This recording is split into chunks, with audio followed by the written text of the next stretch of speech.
Okay, statistics, these are the Module 5 notes, page 8. This one's kind of important because we can come up with a relationship between any two sets of numbers, really. It does not mean that they are as related as we want them to be. So we're going to start with example 5.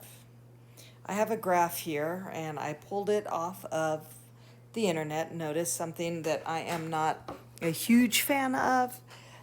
Notice along our x-axis on the bottom, we actually have numbers that are decreasing and actually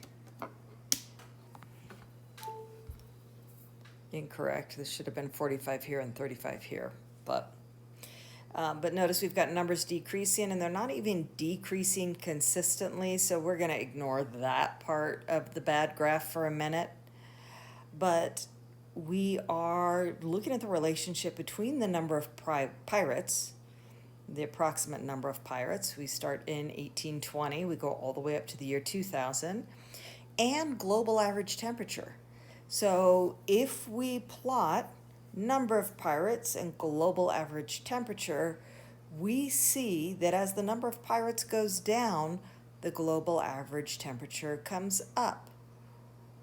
We could look at this and say, hey, it makes sense to have more pirates so our global average temperature comes down.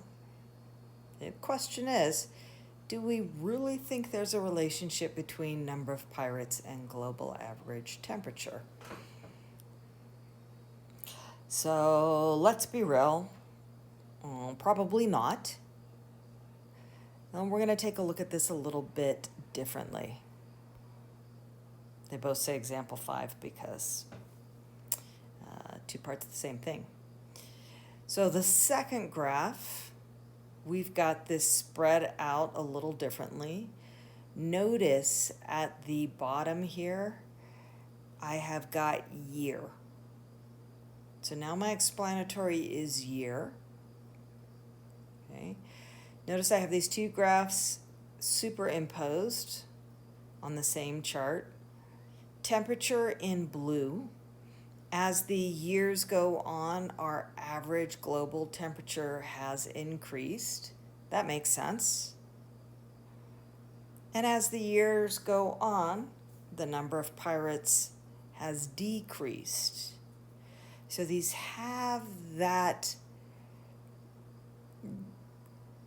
time piece that we kind of ignored in that first graph and made it look like there was a relationship between pirates and global average temperature, when really both of our variables, our number of pirates and our global average temperature, had a relationship with respect to time.